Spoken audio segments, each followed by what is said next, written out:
Hello, my beautiful friends and loyal listeners. It's always a pleasure to spend my time with you on the airwaves. Thank you for listening and interacting with me on social media. That truly does make it all worthwhile. Please make sure to follow me at Zen Sams. That's Zen with an X all over most platforms. Also, remember that we're now on TV. Tune in to KP Media and catch a moment of Zen on the Impact Live channel Sundays at 11 a.m. Eastern Standard Time. Today, we have a great show lined up. As usual, a mix of celebrities, impressive citizens, VIPs, and tons of fun. Today's guests are so impressive. We have our influencer segment, and we are featuring Susanna Demouni. She is a beauty lifestyle influencer known as the Barbie doll of Instagram with over 5 million followers and a breast implant awareness advocate. We are chatting why she chose to explant and what dangers women need to know about. A must listen and watch. On the Pop Culture and Nightlife segment, we're featuring Warren Richards, Senior VP of Food and Beverage at Ocean Casino Resort in AC. We're chatting opening of 2 new awesome venues within Ocean, Nola and Makai. On My Healthy Minutes, brought to you by Keto Pharma, we're featuring Dr. Scott Tagawa, Professor of Medicine and Urology at Weill Cornell Medical College and Medical Director of the Genito-urinary Oncology Research Program. We're talking about all things Movember and the importance of cancer research. On our Culinary and Wine segment, we're featuring Peter Guimaraes, Managing Partner at Bice Cucina Restaurant Group and a celebrity himself. We're chatting truffles and why prices are at an all-time high. Stay tuned. We'll be back with the Barbie doll of Instagram and breast implant awareness advocate Susanna Demouni live from Toronto, Canada. Go for the midnight dares. Go for the memories. Go to get your spin on. Go to get your spa on. Go for the bubbles in your bathtub and in your drink. Go for the stakes and the steak. Go for him. Go for her. Go for the win. Go to Ocean Casino Resort. Book your trip at theoceanac.com. Welcome back, beautiful people. You're listening to a Moment of Zen right here on 710 WOR, the voice of New York. I am your host, Zen Sams. Now, up in just a few minutes in our influencer segment, we have influencer Susanna Demouni. She goes by the handle at Susanna.DXOXO. She is a beauty lifestyle influencer with a very large social media platform and fan base. She's known as the Barbie doll of Instagram with over 5 million followers. Today, she's coming on to chat about why she chose to explant her breast implants and expose the hidden truth behind breast augmentation. For some, having their chest augmented is a dream come true. For others, that dream slowly becomes a nightmare in the form of a mysterious sickness dubbed as breast implant illness, BII. And guess what? Throughout their medical training, surgeons are told that breast implant illness is hogwash, that patients are crazy, no such thing exists. But recent escalating lawsuits within the industry, as well as websites and social media groups of women sharing their stories, as well as autoimmune symptoms following breast augmentation, are very, very real. For those who suffer from BII, symptoms may not appear for months after surgery and tend to reveal themselves slowly when they do. Pain, inflammation, skin rashes, hair loss, brain fog, joint aches, digestive issues, and fatigue are all symptoms commonly reported by those who believe they are experiencing BII. Refusing to suffer in silence, online forums such as the private Facebook group for healingbreastimplantillness.com boasts nearly 145,000 members. They have formed to support each other, and they believe that BII is a very real thing. Now, note that most women do just fine with implants. I've had mine, for 12 years without a single issue, but that does not mean it is safe for everyone. The condition is not technically medically recognized, as no studies have firmly concluded that the procedure and materials used for implants could prompt illness. That we are told that we can lead the stigma that suggests that these patients made it up, and that does not sit very well with me. Nevertheless, many patients who stand behind their ground have opted to go back under the knife yet again and have their implants removed, an explant, so to speak. And as a result of the illness that left them feeling poisoned, that's the course they chose, explanting. Welcoming, she's one of the renowned lifestyle bloggers who shares and inspires her followers on a wide range of topics, including beauty, fashion, health, and fitness. And when Susanna's name is mentioned, the first thing that comes to your mind is her outstanding physique.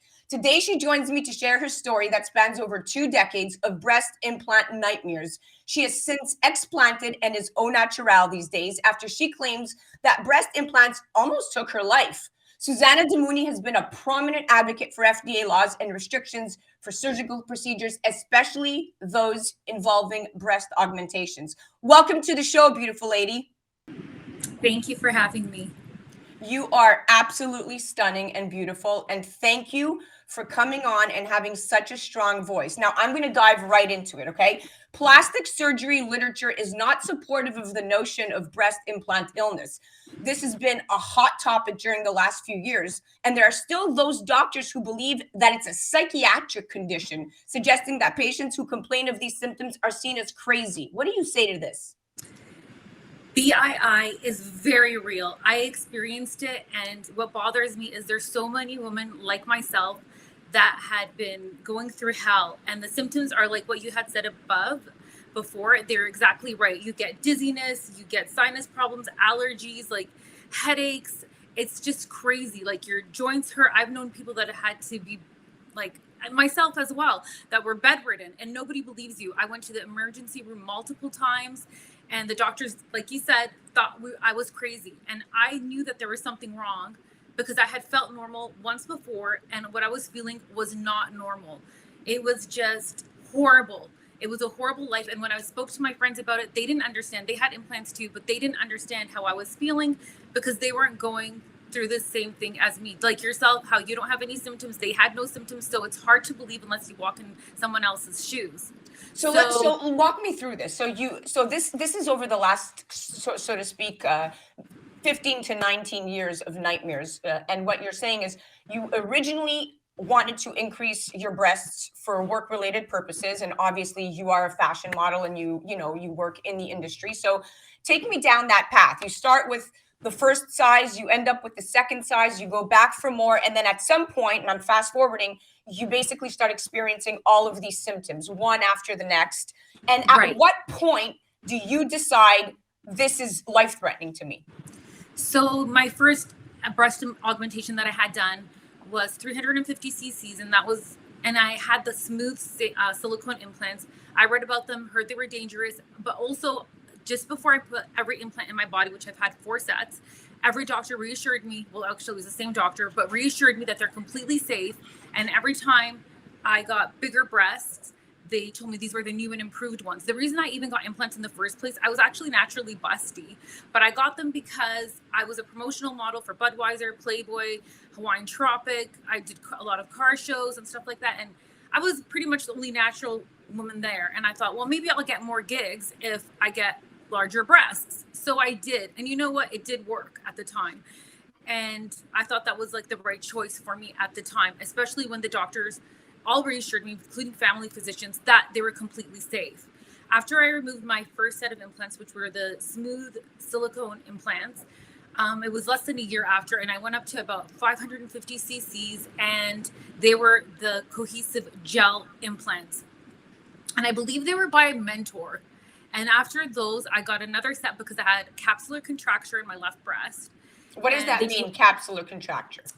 It's when you get like this hard bump and your breast gets really, really hard. So the implant, it doesn't look, it's not good. So the capsule just gets really, really hard. And Got it. So aesthetically, it doesn't look right. It doesn't feel right. It's bumpy. It doesn't feel right. And it's not good. And usually they say if you do have capsular contracture, usually those people will end up having symptoms of BII. But I wasn't told that then. I was just told, oh, you know what? We'll scrape out the capsule and we'll put new implants in. So I went back and I got larger Mentor implants, cohesive gels. Right. And the same thing happened. In fact, this time, not only did my left breast get the capsular contracture, but my right breast blew up 3 times the size and was completely red. I had a huge infection. And I went to the hospital and they gave me some antibiotics, and I was on those antibiotics for 4 or 5 weeks.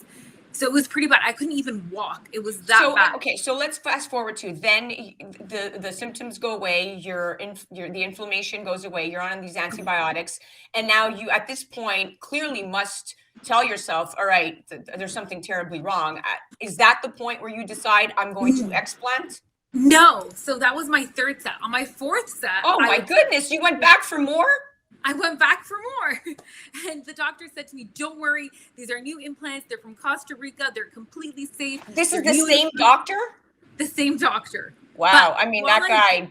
But at the same time, I was doing research at the time. And at that time, there was no literature to support what my thoughts were. Right. So, yeah, you thought it was safe. The guy kept telling you it's safe, and you keep going back to change the, the look, the feel, the quality. You're trying to understand that, maybe it's the product, right? So at that point, clearly your body is rejecting implants. And at that point, if I would assume that the doctor would say, okay, maybe this is not the best course of action for you, but yet they did it. They kept pushing for more, right? Because it's like a cash cow. Okay, well, we have her, she's a client, and instead of really putting the brakes on and wheeling it back, they kept pushing you for more. Okay, so listen, we have 3 minutes left. I want to get as much in as I can. So look, breast augmentation is the most popular cosmetic procedure. There's about 400,000 procedures done per year in the US. And many women don't know about BII. So awareness is so important. And now you use your social media platform to address the risks associated with breast augmentation. And as thousands have come forward with these inexplicable symptoms, the Food and Drug Administration back in 2019 did issue a broad statement to medical device manufacturers that produce implants, urging more thorough research be done on their products. You have really paved the way here. What message do you want to give women? Because I want to make sure that your message is heard. Well, as of September 29th, 2020, the FDA has said that all breast implants have to come with an informed consent. And I want all women to also know that I do hear from a lot of women that reach out to me, I have saline, or I have the new implants that are ideal, or, this or that. Mine were Allergan, which had a worldwide ban in 2019, and nobody had contacted me. So that was another difficult issue that I had to deal with. But the message to women is, please, you know what? It's not worth your life. And some people are not even symptomatic. And I wanted to let everybody know, ideal implants, which are the newest ones on the market, and silicone implants and saline implants, they're all made with the same outer shell. And that's what a lot of women don't understand. That same outer shell is silicone. So it does not matter. So with saline, you get mold and autoimmune illnesses, same with silicone. And with all the implants, you still get that rare cancer that women need to know about, which is BIA-ALCL, which is breast implant associated anaplastic large cell lymphoma.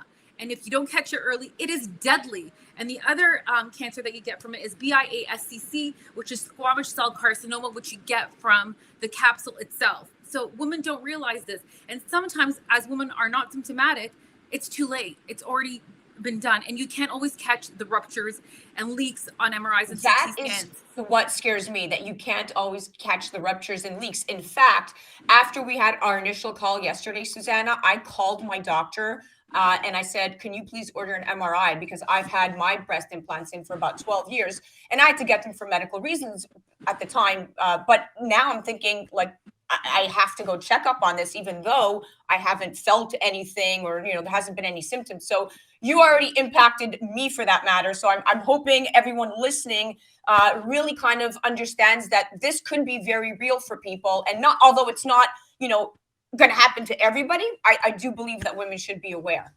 But I also wanted to say that just even if your implants don't rupture or leak, they bleed. And that is something you cannot detect on an MRI. So they're bleeding slowly into your body. And that's another issue why women are so symptomatic. And I think that's very scary. And now they're promoting, I want women to know, they're telling me that these new implants, Ideal, are very good. I want them to know that they're even worse because they come with multiple shells. Got it. So listen, I'm going to definitely have you come back on to talk a little bit more in the next couple of weeks, because number one, you are very well versed. You've experienced this yourself, and you're a huge advocate and voice. So Susanna, thank you so much for coming on the show. It was awesome talking to you. Thank you for having me. You're listening to A Moment of Zen right here on 710 WR, the voice of New York. We'll be right back after this. A Moment of Zen is brought to you by Caldwell Soames Incorporated, investing globally in transformative businesses like Original Digital Corporation, or ODC. ODC develops advanced consumer and commercial fintech solutions such as OG Pay, which will transform the way you manage your money. From sending and receiving money globally for free, paying for goods and services in person and online, pay bills, buy and sell digital currencies, all while earning interest. OG Pay is easy to set up, FDIC insured, and your information is secured. Check out ogpay.com. Welcome back, beautiful people. You're listening to A Moment of Zen right here on 710 WOR, the voice of New York. I'm your host, Zen Sams. Now, welcome to the show in just a few minutes is Peter Guimaraes. He's managing partner at Bice Cucina Restaurant Group and a celebrity himself. Peter continues to generate dishes not only in Midtown, but now in Soho with his second recently opened Bice Cucina location. He's going to be coming on in just a few to discuss the new challenges many New York City restaurants are facing these days and how the demand for food and supplies is often outweighing the production and staffing needed, and how it's all affecting his truffle hustle. Now, it's created what's called a supply chain shortage. Some business owners are calling on Congress for more federal funding to help them stay afloat. Although the USDA says there are no food shortages, some of the largest food distributors are reportedly having trouble fulfilling orders due to a labor shortage. Now, we've already lost a lot of restaurants. So many more are hoping that the federal government will step in and replenish the Restaurant Revitalization Fund. The NYC Hospitality Alliance has called on Congress to add money to this fund. It promised businesses grant money to help recoup pandemic lost earnings, but the program wasn't properly funded to begin with. 60% of New York restaurants that applied were shut out because the money was simply exhausted too quickly. The U.S. Small Business Administration said more than 100,000 restaurants nationwide were given grant money. So logic would have it that they should refund that program so that these restaurateurs can get through this next year of a hellish supply chain situation. Now, welcoming Peter, he's an entrepreneur, co-founder of Tipsy Girl Wines, managing partner at Bice Cucina Restaurant Group, truly an all-around great guy and a very good friend of mine. Welcome to the show, Peter. Good morning, Zen. Always a pleasure to be on your show. Thank you for having me. You are so welcome, my friend. You are so welcome. Now, we are going to dive right into it because there's a lot going on out there in the market, in the supply chain issue with bottlenecks and lots of stuff going on, backlogs of goods and services, backlogs of goods leading to a shortage in that labor chain. Now, what is the biggest obstacle that you are currently facing as a restaurateur in the New York City area? The biggest obstacle right now is one, trying to get people to come inside the restaurant, because the news is always still talking about the COVID and how the Delta variant is so contagious and so deadly. So that's an obstacle. The second obstacle is labor shortage. We have two restaurants in New York City. The first one in Midtown, we're pretty well staffed. But, I could use some backup on some busy nights, some extra bartenders, some extra bussers. Those are very hard to find. In Soho, we've had a nightmare of a situation trying to staff kitchen help. We have an overnight guy who does all our pastas and pastries, and he's been a no-show lately, and it's hard to replace an overnight guy, where before the pandemic we never had a shortage of help. So labor is still a big obstacle for us. Yeah, I mean, listen, people are just not as incentivized to work, in my opinion, as they were pre-pandemic, I guess, for a number of reasons. Of course, the stimulus money will at some point run out, and this is going to come to a screeching halt, and everyone's going to be looking for work again. But in the meantime, they seem to be riding this wave, and we are feeling it across the board. Now, what areas, if any, are you seeing shortage or price increases in? Well, price increases across the board. I mean, the meats, the vegetables, everything's up at least 25%. Shortages, not so much in the food for us because we use local vendors. We use local produce, local meats. I like to use local. I think it's fresher, so I don't have to worry about, transportation and how long it was on a truck somewhere. So the shortage on the food isn't the problem. But we did have a big problem with getting liquor. I mean, Patron we couldn't get for a long time. Pierre Jouet, Champagne, Veuve Clicquot. those were all hard to get, and we went without them for a while.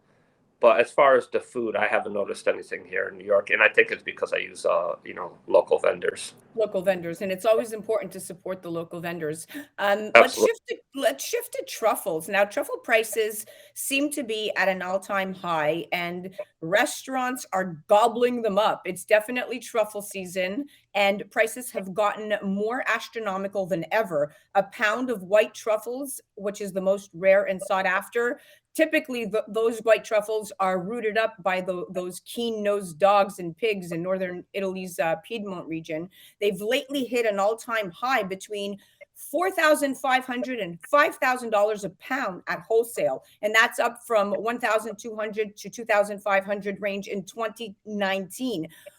I mean, obviously, there's a lot of factors that we could blame the price increases on, whether you want to blame, a hot, dry summer in northern Italy or whatnot, pandemic-related supply chain issues that have probably doubled shipping costs. But Peter, your dishes are fairly reasonable. Talk to us about, number one, what's made you so famous in the truffle hustle business over here in the restaurants, and how you're going about adjusting these dishes price-wise. Well, first, there was a report on Bloomberg just the other day, and it made me laugh how they're blaming this shortage on the white truffles on climate change. I mean, come on, let's not get political with the truffles. It's kind of climate change. It has to do with the fact that they don't have people to pick them, harvest them, and transport them. So, once again, the restaurants are taking it on the chin, because for the amount of money we're paying for truffles, we really can't, raise our prices too high, or people would think you're ridiculous. So, right now, white truffle, you get at a table, you would get charged about $195 an ounce. And it's basically going on simple food, because you don't want to masquerade the expensive truffle with too many ingredients. So we're doing it on a simple risotto. We're doing it on a simple pasta, because at that price, I mean, you need to be able to enjoy every little ounce of it. The prices are up pretty high. There's still people willing to pay for them. I'm surprised the Democrats didn't cancel the truffle season because of COVID. They seem to cancel everything. So we're looking forward to it. We're excited. Well, I'm definitely going to be coming down. You're only doing the truffles at Soho, right? And all things considered, look, it's about $65 approximately. These are approximate numbers, approximately $65 for asparagus and a sunny side up egg with white truffle. Then we have a taglione with butter and truffle at $75. The risotto with Parmesan and truffle at $95. And then the tagliata with asparagus, beef, the wild porcini, rosemary, garlic, and truffle, that's at about $105. And all things considering, you're really not adjusting the prices in an increased kind of way, despite the astronomical cost of truffles. Well, I think I might have solved my truffle problem. So, when I leave my apartment, sometimes I walk to work, there seems to be a guy on the street. He's always like, want to buy some rock? Want to buy some rock? Well, now he's going around saying, you want to buy some truffle? You want to buy some truffle? So you actually got the drug dealers on the streets of New York selling truffles. No because way. It's such a big markup. No, I'm kidding around. Okay, because I don't know with you. Sometimes you're dead serious, and sometimes you're completely pulling my leg. Well, listen, you were pulling my leg. If I was serious, I wasn't going to let anybody know about it. I was going to make this guy my own truffle dealer. But we might do it in Midtown. I'm waiting for the prices. I'm working on a couple of other distributors. If I can get the prices down a little bit lower, I will. It's just, it takes a really seasoned diner to appreciate it. And the average person that doesn't know much about truffle or is not really into truffle, when they see these prices on your menu, they're not sure that they can correlate with it. So I tend to be a little bit wary about pricing up too many dishes on my menu. So in Soho, we're all set down there. In Midtown, I'm not sure yet. I'm still on the fence whether I'm going to carry a truffle special or not. Understood. And you know what? Hey, listen, it's different. We live in a different world than we did a few years ago, and we're adjusting to everybody's needs, and the trends are what they are today, and they change very quickly tomorrow. So as long as you're on top of it, my friend, like you always are, I wouldn't worry, because you are VIP yourself. And the people that do come to your restaurant, they want the truffles. Yeah. And you know what? I'll be honest with you. I've never gone to a restaurant and ordered truffle. I just, I like it, but I just don't, I'm not really going to ditch out $195 to have a little bit of A little compost shaving. pasta. Well, but there are people that will and continue to do so, and Absolutely. And yes, we welcome absolutely. them. You know, we have something for everybody. We do. Okay, great. Peter, thank you so much for coming on and chit-chatting with me. It's always a pleasure talking to you. As always, I'm going to walk the streets of New York and see if I can get a little bootleg truffle for my customers. Go ahead. Have a great let me day. know. Thank you for having me on. You got it, guys. That was Peter Guimaraes, managing partner at Bice Cucina Restaurant Group. 2 locations, one in Soho, one in Midtown. I can often be seen there for lunch or dinner. Definitely check them out, bicecucina.com. You're listening to A Moment of Zen right here on 710 WR, the voice of New York. We'll be right back after this. If you've missed out dining in New York City for the past year, it's time to visit the legendary Bice Cucina. Located in the heart of Midtown, Bice specializes in blending delicious Northern Italian and American cuisine with dishes such as the incredible taglione lobster, ravioli masala, ossobuco, and pappardelle al telefono, along with many other mouthwatering offerings. You deserve a great night out. Call Bice Cucina, 212-757-2600 or online at bicecucina.com. Welcome back, beautiful people. You're listening to A Moment of Zen right here on 710 WOR, the voice of New York. I'm your host, Zen Zams. Now, up next, we have My Healthy Minutes featuring Dr. Scott Tagawa. He's professor of medicine and urology at Weill Cornell Medical College. He's an attending physician at NewYork-Presbyterian Hospital, medical director of the Genito-urinary Oncology Research Program at Weill Cornell Medicine. And he also sits on Aikido Pharma's scientific advisory board. So I am particularly excited to chat with somebody within the A Moment of Zen fam. Now, My Healthy Minutes is brought to you by Aikido Pharma. And Aikido Pharma is an early stage drug development company dedicated to developing new solutions for life-threatening diseases. They publicly trade on the NASDAQ under ticker AIKI. And on that note, welcome to Movember. Now, Movember is an annual event involving the growing of mustaches during the month of November to raise awareness of men's health issues, such as prostate cancer, testicular cancer, and men's suicide. The Movember Foundation runs the Movember charity event housed at Movember.com. And this year, the British Motorhead rock band Camp are teaming up with the annual campaign urging Movember participants to grow a Lemmy Mo. That is Lemmy Kilmister, Motorhead's iconic frontman, who had one of the most distinctive and recognizable facial hair looks in all of rock. Now, back to prostate cancer. About 1 man in 8 will be diagnosed with prostate cancer during his lifetime, and about 1 man in 41 will die of prostate cancer. Prostate cancer is the second leading cause of cancer death in American men, behind only lung cancer. Prostate cancer can be a serious disease, but most men diagnosed with prostate cancer don't die from it. In fact, more than 3.1 million men in the United States who have been diagnosed with prostate cancer at some point are still alive today. But here to break it all down for us and keep Movember in high gear is Dr. Scott Tagawa. Welcome to the show, superstar. Thank you very much for the invitation. Absolutely. Thank you for helping our listeners remain excited about Movember. This is extremely important. Now, let's chat a tad about how and why this cancer chooses certain patients over others and basically almost plays favorites. We know statistically that African American men are the highest risk for both developing and dying from the disease. And African American men are 1.8 times more likely to develop prostate cancer than white men. Why? So there's work in progress. I do think it is quite important to highlight some disparities, both in terms of incidence or alpha it might happen, as well as outcomes. So part of it we know is genetics, so inherited genes from mom and dad. That is a small percentage of the risk. There are different socioeconomic constructs that unfortunately play a role, both in terms of the incidence as well as those everything else matched may be doing a little bit worse.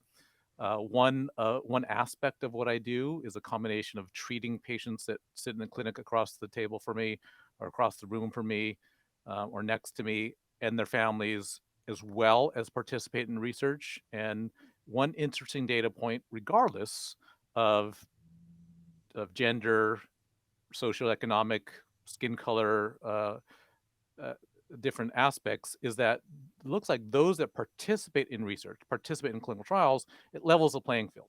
So outcomes are the same. So there's a number of different reasons why there are disparities amongst men with prostate cancer.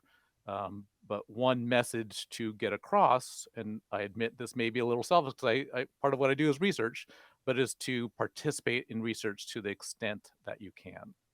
Very important, because that's extremely important. And obviously, the more that we participate, the more that we will evolve as a whole to really kind of identify where this is going, versus if we just, didn't all collectively participate. So I don't think it's a selfish ask whatsoever. I think it's a very smart ask, because you're being proactive about the research, and I commend you for that. Not many physicians do.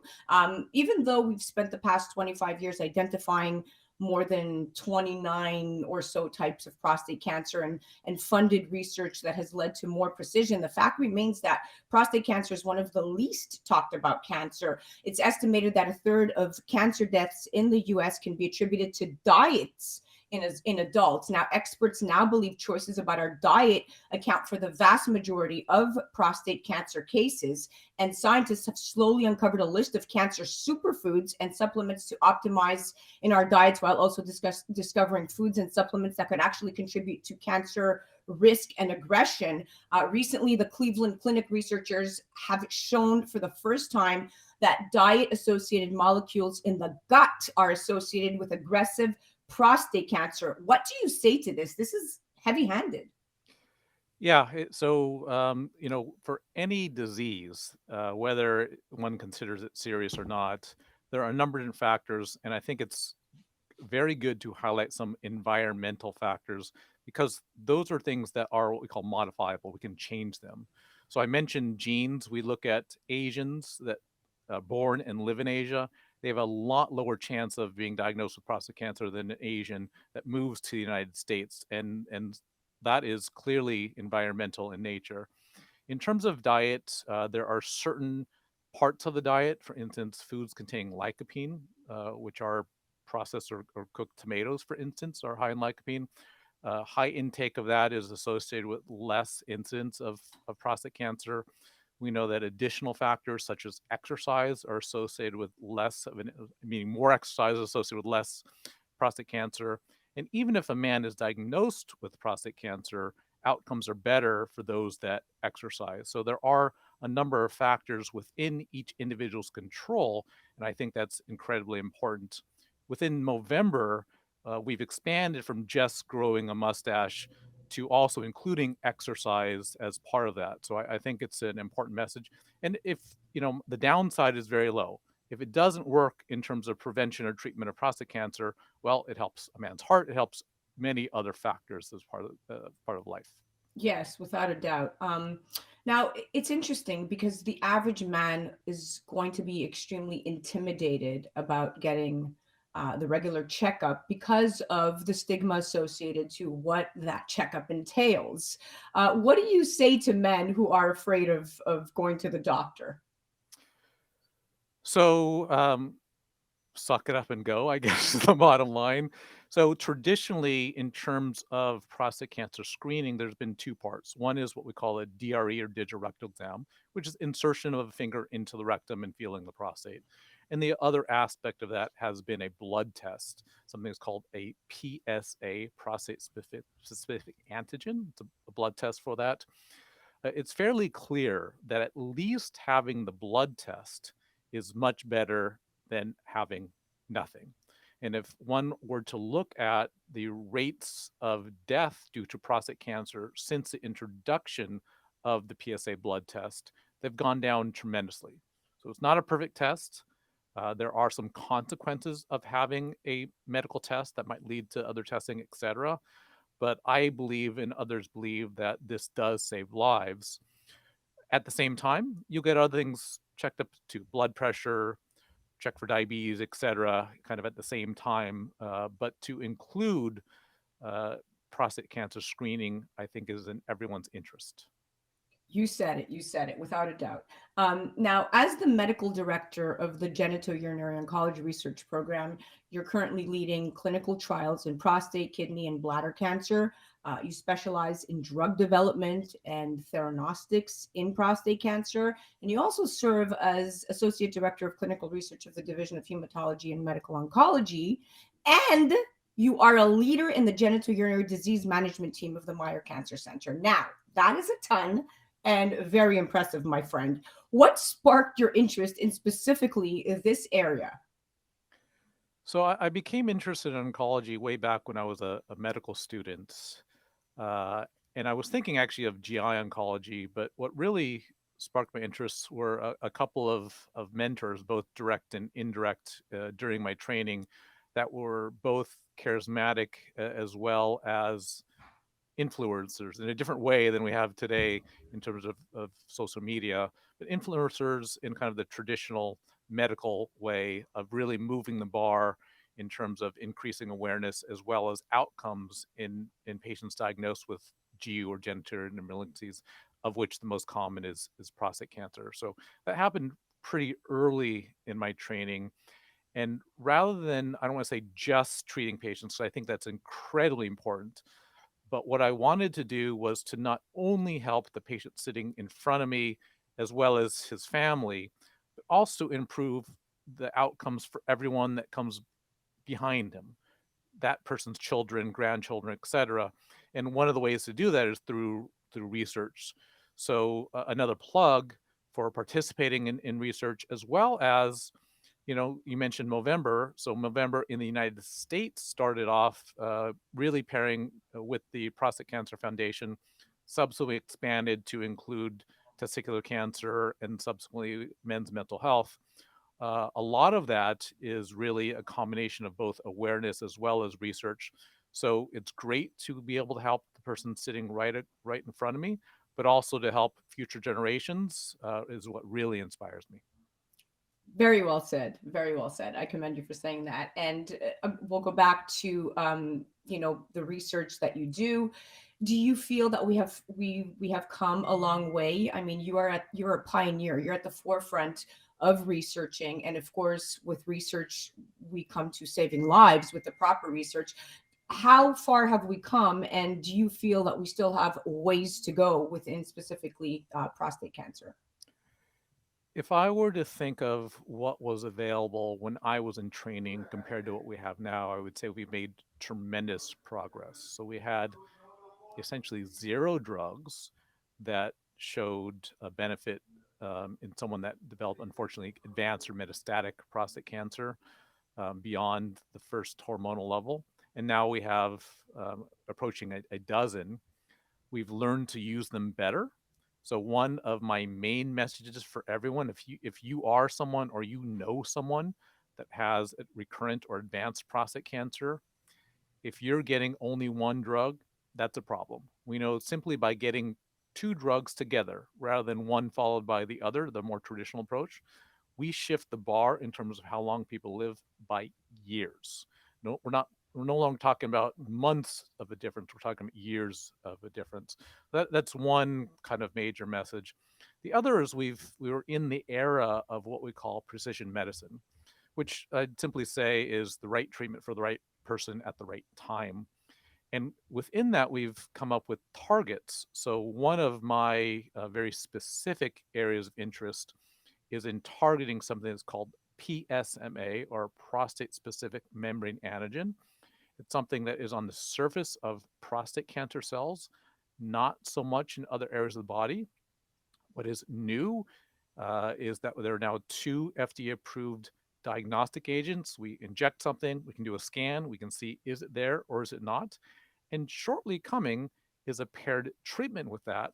So if we can see it, we can inject something, circulates in the body, essentially only lands in the areas where we want it to, and is able to treat that.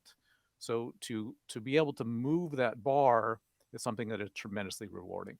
Phenomenal stuff here. We have about 30 seconds left, right on time. You came in right on time. Dr. Tagawa, you are quite the seasoned professional. It was such a pleasure talking to you. And let me tell you, if I know anybody that can get it done, it's you, because you are at the forefront of any research that matters specifically in this area. And that's why, of course, you sit on the scientific advisory board for Aikido Pharma. So thank you for coming on the show. Thank you very much, then. It was a pleasure having you guys. You definitely have to check out Dr. Scott Tagawa. He is active on Twitter and on social media. Awesome guy. Great interview. Thank you so much for being on A Moment of Zen. You're listening to Zen Sam's right here on 710 WOR, the voice of New York. We'll be right back after this. A Moment of Zen is brought to you by Revere Securities. Revere is committed to building a relationship of trust in which they work closely with you to help you define your objectives, explore alternatives, and choose the financial and investment strategies that are most appropriate for you. Go to reveresecurities.com. Welcome back, beautiful people. You're listening to A Moment of Zen right here on 710 WOR, the voice of New York. I'm your host, Zen Sams. Up in just a few, we have the Pop Culture and Nightlife segment featuring Warren Richards, Senior VP of Food and Beverage at Ocean Casino Resort in Atlantic City. And today we are chatting about food and fun and the opening of 2 new awesome venues recently added to the amazing Ocean lineup. Makai will be bringing a taste of the Pacific to the East Coast, and Makai's debut will coincide with the opening of Nola's Bar and Lounge, an all-new nightlife experience located just steps from the casino floor.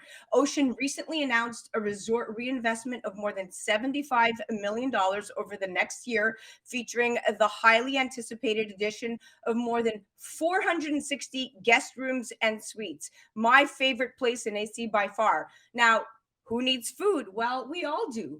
Food's role in our daily lives is not only essential for survival, it also has a power that transcends nutrition. It speaks to how we experience life and make memories. It sustains life, and it's the foundation of our psychological, emotional, and spiritual well-being. And with the expansion of casino gaming throughout the United States, casinos have become one of the fastest growing segments in the hospitality industry. Food and beverage is critical, and it's a very essential component of casino operations. Casino dining is no longer all in buffets and food courts. To make it in the world of casino dining, F&B experts such as Warren and curators are now upping the game. To be able to succeed in a high-stakes market, casino dining establishments need to stand out, and they're doing this by tailoring experiences to specific market segments. COVID definitely reignited our love for food, and fast food is not something we care for anymore. Our tastes have diversified, branching out further and further into more regional cuisines from all corners of the planet. And as the world turns foodie, we now expect so much more. Joining me now, Warren Richards, as Senior Vice President of Food and Beverage at Ocean Casino Resort. He oversees a portfolio of more than 22 restaurants, bars, and lounges on the property. Welcome to the show, superstar. So good to be here. It's great to see you again. Great to see you too. Congrats on yet another accomplishment, as you didn't have enough on your plate to begin with. I mean, you think you have more to manage at this point, Warren? 22 wasn't enough, so we thought we'd keep adding. If you're not adding, you're going backwards. So we wanted to keep growing. Exactly. Now, Makai is going to be bringing a taste of the Pacific to the East Coast. It sounds like so much fun. It basically, the name translates by the sea, and how fitting, since Ocean sits on literally 20 acres directly in front of the sea. Talk to me about some of the signature dishes for our foodies. Definitely. So we did want to have fun with it. It's a really resort feel environment. It does have tremendous ocean views just off through our panoramic windows. And so, when you have that kind of view, I wanted to make sure that the food kind of took you to the Pacific, took you to Maui or Honolulu. And so the restaurant serves 3 meals. We have both breakfast specialties, but also things that are a little fun. So, we did a take on a breakfast popover with passion fruit butter. We did a really cool French toast, which also features some of those tropical flavors with a compote over the top. we wanted to have fun with a smoked salmon tower at breakfast time. So those are some of the signature items you'll see at breakfast, along with the staples. So, if you really just want a really well-made omelet and a nice view and a nice environment, that's also there for you at breakfast time. The lunch menu transitioning into dinner is where you really see the character of the restaurant coming through. So mahi fish and chips, a real staple, fish tacos, a tuna poke bowl, our huli chopped chicken salad. These are the dishes that you'll start to see on the lunch menu. And then going into dinner, we really wanted to play on seafood and some of those Pan-Pacific flavors. So anything from a stuffed poi dumpling all the way through to miso glazed grouper, a seafood curry that's really fun with scallops and shrimp. And then to finish, we wanted to really go to that I'm on vacation moment. So we have a pineapple upside down cake, and we'll also be doing rainbow shaved ice as if you're on the beach. This is, you know what? I already know exactly what I'm going to be having. I'm going to be definitely checking out the curry. That is a dish for sure. And the shaved ice, I mean, that's a staple. You can't go wrong, no matter how much or not enough that you eat. It's shaved ice is always great to the palate. Now, let's shift a little bit, because now you've gotten me extremely excited about, Makai, and this is one of the up and coming spots. I can't wait to check it out. But Nola, and I love these names, by the way. We'll talk about that in just a little bit. But Nola's Bar and Lounge joins Ocean's very exciting collection of nightlife experiences, and it's located just steps from the casino floor. To what I've read, it's about 2,800 square foot live entertainment venue and this glamorous 30-foot bar. Talk to me about Nola. And look, Nola's going to introduce a Las Vegas style lounge to AC. What's going to be the main purpose of Nola? Meaning Summer of Love is to Ovation Hall as Nola is to... Well, Ocean needed somewhere for the guest who is coming to property, loves to see live music, but wants also at the same time a great cocktail and an intimate environment. So, while a lot of folks will enjoy heading up to the nightclub at the end of their evening, for others, it's coming to Ocean, having a great meal in one of our restaurants, and then Nola's fills that void. And we're really happy to have it. The definition of success there is come and see live entertainment, have an upscale environment, and also something really well made in the glass. So we had a lot of fun with the cocktail menu, vibrant flavors, very colorful, unique garnishes, but also something that, still speaks to classic cocktails, not overly fussy mixology, but, flavors that everyone will identify with. So, we're extremely happy with how it's turned out. And, after 3 days, the energy in the venue has already been everything we were hoping for. The live bands on Friday and Saturday, that's not just the entertainment plan. So on Thursdays, we're going to have live DJ performances, and we're looking at other things that we can do on the entertainment calendar to keep things really interesting for our guests. So no matter what day of the week it is, there may be something going on at Nola's, and in that way, it'll be I think a huge success here for us. Oh, it will definitely be a huge success. And just like anything that Ocean Casino has ever, unveiled to the public has always been a huge success. And you are actually at the epicenter of that. I mean, Ocean was named Best Casino by Philadelphia's magazine Best of Philly 2021 award. So congratulations. And the dining options definitely played a huge factor. You are one of their MVPs. How does that make you feel?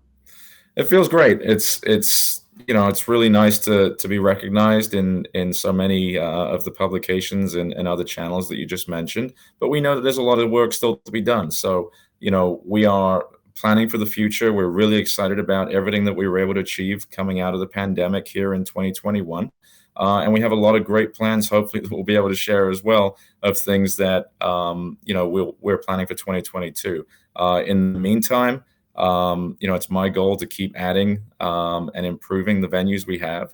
And these two are just another example of that growth. So, very proud of what we've achieved, but I know we have plenty of work still to do. And very proud you should be, which brings me to my next question. How does your team go about this process of adding additional venues within the property? Is it more identifying what was missing within the property, so to speak, or is it where you can fill the gaps? Because this is actually quite different than anything else that you see on the boardwalk. Definitely. We are trying to make Ocean a destination where no one ever has to leave. So once they've come to the resort, all of their needs are handled for whether it's the 1 day, 3 days, 5 days that they're here. So, in food and beverage and all of our non-gaming amenities, it's my job to give them something different, something that they would want to come back for. And that's how we've looked at it. I believe these buildings are living, breathing organisms. And so, if you add one thing on one side of the building, it ripples through the building and people start to move differently. And so, we're always listening to what our guests are asking for. In this case with Makai, they were asking for more seafood. They were asking for more Asian flavors on property because we only had one Asian restaurant up until that point. And they were asking for things that were a little bit healthier too. And so we were able to hit all of those check marks in one restaurant, which was really exciting for me to do as a new project and something that I myself had never done before. For sure. And not only it's not something that you've never done before, but you set out to to go where there is no path and leave a trail. And you've done an incredible job. And thank you for coming on and talking about all these cool additions to the property. I can't wait to see you soon. Yeah, it's been a pleasure to see you again. And I look forward to seeing you soon as well. Without a doubt. Guys, you definitely have to check out Ocean Casino Resort in Atlantic City. That was their senior vice president of food and beverage, good friend of mine, Warren Richards. He oversees all dining experiences there. So you definitely have to head to Atlantic City and definitely head to Ocean. They feature like 1,400 guest rooms and suites, 135,000 square feet of gaming entertainment. They have 1,720 slot machines. I was going to say 1,720 slot machines, 108 gaming tables, 160 square feet of meeting and convention space. Literally one stop done, and that's it. You don't have to go anywhere else, from venues to gaming to weddings to anything you need. Head down to Ocean Casino in Atlantic City. Check them out on IG at the Ocean AC, or head to their website at www.theoceanac.com. I am your host, Zen Sams. You're listening to A Moment of Zen right here on 710 WOR, the voice of New York. We'll be right back after this. Go for the midnight dares. Go for the memories. Go to get your spin on. Go to get your spa on. Go for the bubbles in your bathtub and in your drink. Go for the stakes and the steak. Go for him. Go for her. Go for the win. Go to Ocean Casino Resort. Book your trip at theoceanac.com. Remember to join me right here on 710 WR, the voice of New York, every Saturday night. We are at the end of our date, my friends. I'll be back next Saturday from 9 to 10 p.m., or you can go to 710wr.iheart.com/A Moment of Zen. Remember, we're now on TV. Download the KP Media TV app on Roku, Amazon Fire, Apple TV, or Android TV. And catch A Moment of Zen on the Impact Channel live on Sundays at 11 a.m. Eastern Standard Time. Thank you for listening to A Moment of Zen, and it's been an absolute pleasure being your host. Remember to tune back in next Saturday night at 9 p.m. Thanks to all of our sponsors. And remember, happiness is the only thing that multiplies when you share it.